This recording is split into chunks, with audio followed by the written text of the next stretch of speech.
I was petrified about it, by the way. And, we got through it. And I think it was during that time period when I started to... The world of television was left in disbelief when Simon Cowell, the man who built an empire on sharp critiques and unshakable confidence, walked off the Britain's Got Talent stage for the very last time. His voice cracked, his hands trembled, and for the first time in decades, the entertainment mogul known for his iron composure seemed utterly human. This wasn't a carefully scripted moment of television drama, nor was it a publicity stunt designed to boost ratings. It was something raw, real, and devastating. In front of a live audience and millions watching at home, Simon announced his immediate retirement, shocking fans, networks, and industry insiders alike. For decades, Cowell had been the face of modern talent competitions, shaping careers, building franchises, and influencing global pop culture. Yet in a heartbeat, he was gone, vanishing from the spotlight he once commanded. What could drive a man who thrived on power, fame, and influence to suddenly abandon it all? The answer was not a business deal gone wrong, nor the result of television fatigue. It was something far more personal, intimate, and heartbreaking. Behind Simon's sudden departure was a story no one saw coming, a secret so painful it shattered the very foundation of his career. And as fans scrambled for answers, whispers began to circulate. Had the man who seemed invincible finally faced a battle he could not win? What happened next would change not just Simon's life, but the future of an entire industry built on his vision. What the world didn't know on that fateful night was that Simon Cowell's decision to walk away had nothing to do with contracts, money, or fame. It was about his son, Eric. In September 2025, what began as an ordinary Tuesday unraveled into the darkest chapter of Simon's life. Eric, just 11 years old, had been experiencing what most parents might dismiss as childhood quirks. Occasional headaches, moments of confusion, subtle behavioral changes that only a father's eye could catch. At first, Simon attributed these signs to the natural challenges of raising a child on the autism spectrum. But when those symptoms worsened, growing pains turning into persistent issues, confusion deepening into troubling patterns, alarm bells rang louder than any standing ovation Simon had ever heard. Determined to uncover the truth, he insisted on the most advanced medical testing possible, pulling every string, calling in favors with doctors around the world, and demanding MRI scans, neurological exams, and blood tests at London's top clinics. What was meant to be a precautionary check spiraled into a nightmare no parent is prepared to face. The results were devastating. Eric had been diagnosed with an extraordinarily rare degenerative neurological disorder, the kind that occurs in fewer than 1 in a million children. A cruel twist of fate meant Eric's unique neurological makeup, already different because of his autism, left him even more vulnerable to this condition. The news hit Simon like a wrecking ball to the chest. His son's cognitive abilities, motor functions, and even his life expectancy were under siege.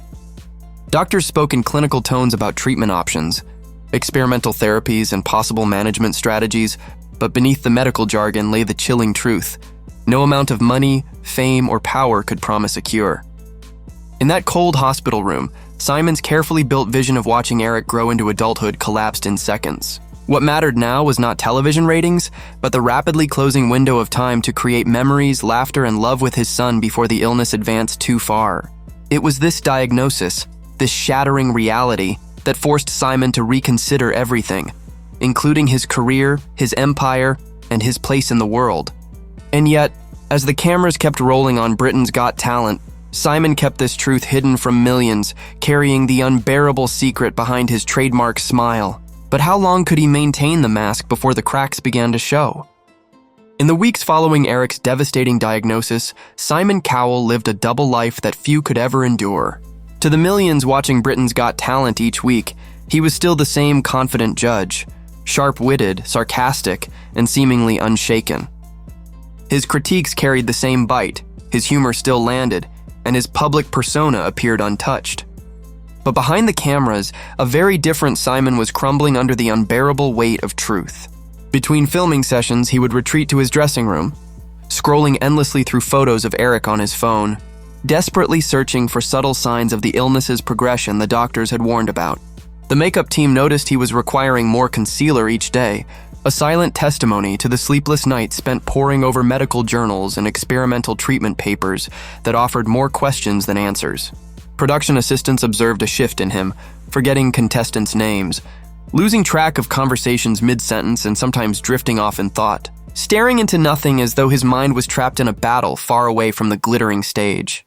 To cover his tracks, Simon made unusual requests of his staff: secret meetings with researchers in faraway countries, discreet travel arrangements to facilities specializing in rare pediatric conditions, and back-to-back consultations with neurologists whose names were unfamiliar even to the most seasoned medical professionals.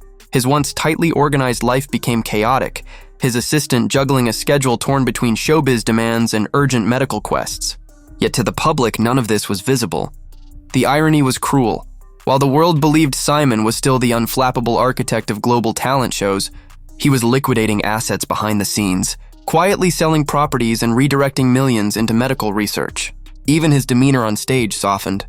Contestants with neurodiversity or special needs received unusually gentle treatment from the man once feared for his brutal honesty.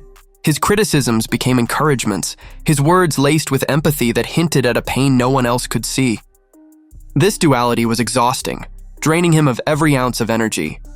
Friends noticed his sudden absence from gatherings, his reluctance to commit to future plans, and his tendency to cut conversations short when the topic veered toward family. Simon Cowell, the man who once thrived under constant public scrutiny, was now hiding in plain sight, holding together a facade that was moments away from breaking. And it was only a matter of time before the truth exploded into the public eye in the most unexpected way possible. The breaking point arrived not in a private hospital room, nor in the solitude of his London mansion, but under the blinding stage lights of Britain's Got Talent, where Simon Cowell had built his empire. It was late October 2025, and a young contestant had just finished performing, a boy barely 12 years old with autism, whose extraordinary musical ability had electrified the audience. As the crowd roared to its feet in thunderous applause, Simon prepared to deliver his usual critique, but in that instant, something inside him gave way. Looking at the child's beaming face, he didn't just see a performer, he saw Eric. His son's spirit reflected back at him in every note, every smile, every ounce of determination. The realization that Eric might never get the chance to stand on a stage and experience such triumph tore through Simon like a tidal wave. For a man who had mastered the art of control, the collapse was sudden and absolute. His confident posture wilted, his hands trembled, and for nearly 30 seconds, Simon sat in complete silence as tears he had hidden for weeks streamed down his face. The live audience fell eerily quiet, sensing this was no scripted drama but a raw moment of humanity. Fellow judges looked on in shock, production staff froze, and television cameras captured every second as one of the most unshakable figures in entertainment dissolved before the world's eyes. When Simon finally spoke, his voice was barely a whisper, his words trembling with emotion. Instead of his trademark critique, he offered deeply personal, almost fatherly encouragement, as though speaking not just to the boy on stage, but to his own son, watching from home. The atmosphere shifted. This wasn't television, this was real life breaking through the facade. Moments later, unable to continue, Simon excused himself from the panel, leaving behind a stunned audience and a production crew scrambling to understand what had just happened. That footage would go on to become some of the most rewatched and emotionally charged content in television history. But at that moment, all anyone knew was that the mighty Simon Cowell, the man who prided himself on never showing weakness, had reached his breaking point. And the decision he made immediately afterward would send shockwaves through the entire entertainment industry. Minutes after walking off the Britain's Got Talent stage in tears, Simon Cowell shut himself inside his dressing room, still trembling from the breakdown millions had just witnessed. For years, he had been the master of every narrative, controlling auditions, shaping stars, and even bending networks to his will. But in that moment, he was simply a father cornered by reality. Picking up his phone, he dialed his longtime business manager, a man who expected discussions about contracts, schedules, or perhaps a last-minute change to the upcoming season lineup. Instead, he heard something that sent shivers through the entire entertainment world. In a voice drained of its usual confidence, Simon announced his immediate retirement from all television commitments. No transition period, no negotiations, no chance for persuasion. Effective immediately, the king of global talent shows was walking away. The manager, stunned, asked for clarification, but Simon gave none. There were no strategic explanations, no financial justifications, just a chilling certainty in his tone. "It's over," he said, ending the call. In that single act, Simon detonated a bomb inside the entertainment industry. Networks that had built entire programming schedules around his shows were thrown into chaos. Contestants preparing for upcoming seasons suddenly found their futures uncertain. Producers, advertisers, and international distributors who had invested billions into his franchises were left scrambling for answers. News of the call leaked within hours, and the world woke up to headlines declaring Simon Cowell's shock exit from television. It wasn't just another celebrity stepping back, it was the collapse of a media pillar. Behind the scenes, executives begged for explanations, lawyers prepared for contract renegotiations, and investors panicked as markets reacted to the sudden void left by his departure. Yet Simon remained silent, unreachable, offering no public statement beyond his walk-off. For the man who had made a career out of blunt honesty, the silence was deafening. And as the entertainment empire he built began to wobble under the weight of uncertainty, the truth about why he left was still a secret known only to those closest to him. But the cracks were widening, and soon the full scale of the collapse would be visible to the world. The ripple effect of Simon Cowell's abrupt retirement was immediate, brutal, and global. Within hours of his call, television executives in London, Los Angeles, and New York convened emergency meetings, scrambling to salvage schedules that had been built around his franchises for over a decade. Britain's Got Talent, America's Got Talent, The X Factor, and countless international spin-offs suddenly stood on shaky ground without their creator and anchor. Billions in advertising revenue were at risk, licensing deals hung in limbo, and broadcasters who had poured massive sums into his formats demanded answers that no one could give. Production companies employing thousands of staff prepared for layoffs, while contestants who had spent months rehearsing now faced a future of uncertainty, their dreams caught in the crossfire of Simon's silence. Even the stock market felt the shockwaves, with entertainment-related stocks experiencing wild swings as investors tried to measure the fallout from losing one of the most influential figures in modern television. Behind the curtain, chaos reigned. Contracts had to be renegotiated. Sponsors demanded compensation, and business partners who had staked their careers on Simon's leadership suddenly found themselves abandoned without warning. For years, Simon had been the glue holding together an empire that stretched across continents. Now, with one phone call, that glue had melted away. And while the industry scrambled, Simon himself was nowhere to be found. Unreachable even to his closest associates. The man who had once been available 24/7, micromanaging every detail of his empire, had vanished into the shadows, leaving unfinished projects and unanswered questions. To insiders, it felt as though the foundation of modern entertainment had cracked wide open. But for Simon, none of it mattered anymore.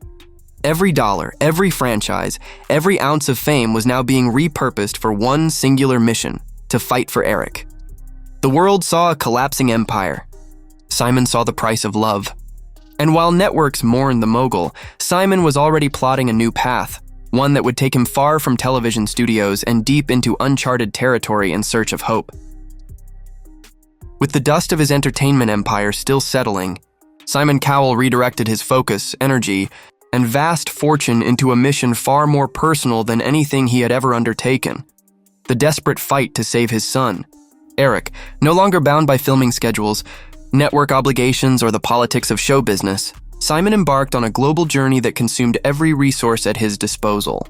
Private jets flew him across continents to the world's most advanced hospitals, cutting-edge laboratories, and even underground clinics operating on the fringes of medical legality. Switzerland offered experimental therapies. Japan presented research facilities at the very forefront of pediatric neurology, and in countries few had even heard of. Simon sat across from doctors willing to attempt treatments too risky for mainstream approval. His approach mirrored the same tenacity that had built his television empire: aggressive, relentless, and unwilling to accept failure. He didn't just book appointments, he funded entire research projects, bankrolled laboratories on the verge of breakthroughs, and provided grants to universities struggling for resources. His financial clout opened doors no parent could normally reach, buying him seats at conferences usually closed to outsiders and placing him in direct contact with the most brilliant scientific minds of the era. Yet, behind the determined facade, Simon's heart was breaking with every false dawn. Each promising lead that ended in disappointment chipped away at his hope. Each experimental treatment that failed to deliver results reminded him of the cruel countdown imposed by Eric's condition. Still, he refused to quit. If one avenue collapsed, he opened two more. If a doctor said it was impossible, he found another who believed in trying. He liquidated properties, restructured businesses, and poured hundreds of millions into medical research that otherwise might have taken decades to advance. His vocabulary shifted from record deals and ratings to gene therapy and clinical trials, a transformation so startling that even the medical community found themselves both impressed and moved by his dedication. For Simon, this wasn't about legacy anymore.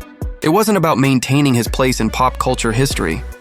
It was about time, stealing as much of it as possible for a boy who deserved to live without the shadow of a disease no child should ever face. And in his relentless search, Simon wasn't just rewriting his own destiny.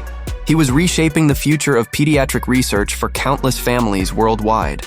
But even as hope flickered, the emotional toll of this crusade was preparing him for another farewell, one the world would witness in unforgettable fashion.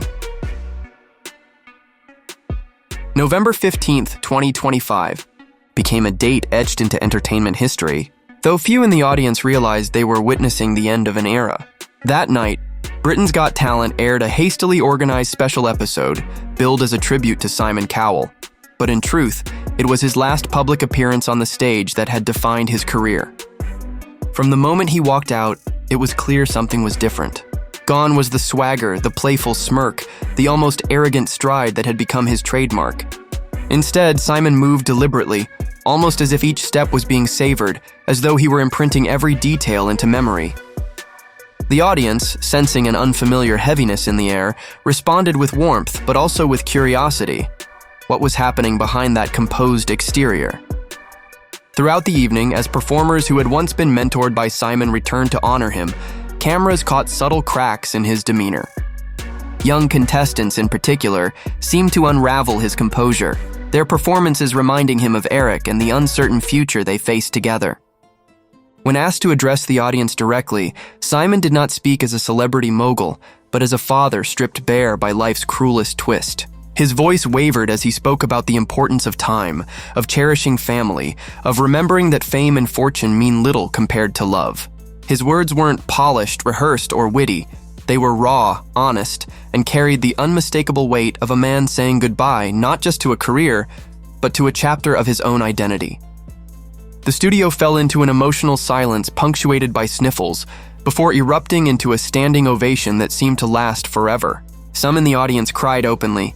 Others held their loved ones tighter, realizing they were witnessing more than television. It was history. Behind the curtain, crew members who had worked alongside Simon for years struggled with tears of their own, aware they were losing the man who had been both a leader and a force of nature in their careers. And when the cameras stopped rolling, Simon remained on stage alone for several minutes, standing under the lights in quiet reflection. It was a farewell captured by security cameras but never broadcast, a final moment of solitude for the man who had built an empire of sound and spectacle, now walking away from it all for something far greater. In the months following his retirement, while the entertainment industry was still reeling from the loss of its biggest star, Simon Cowell was quietly building something far more enduring than television ratings, a legacy of hope. Away from cameras, he established the Eric Cowell Foundation for Pediatric Neurological Research, a project so ambitious and secretive that few even knew it existed until years later. He poured more than £30 million of his personal fortune into the foundation, liquidating properties, dismantling parts of his business empire, and redirecting every available resource toward one goal: finding a breakthrough for Eric's rare condition. Unlike traditional charities that often focused on public recognition, Simon demanded results, not applause. Research grants were fast-tracked, cycles that might have taken years compressed into weeks, and scientists who had long worked in isolation suddenly found themselves collaborating on a global scale, armed with funding and freedom they had never dreamed of. Simon attended medical conferences personally, not as a donor but as a father, shaking hands with researchers, asking questions in painstaking detail, and urging them to think beyond limitations. He became fluent in medical terminology, his once showbiz-centered vocabulary now dominated by words like gene sequencing, neurology, and clinical trials.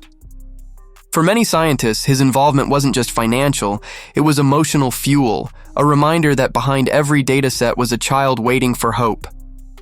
Families facing similar diagnoses began to benefit as well, gaining access to experimental treatments that had been out of reach before. Simon's tragedy was being transformed into a lifeline for others, a mission that extended far beyond his son.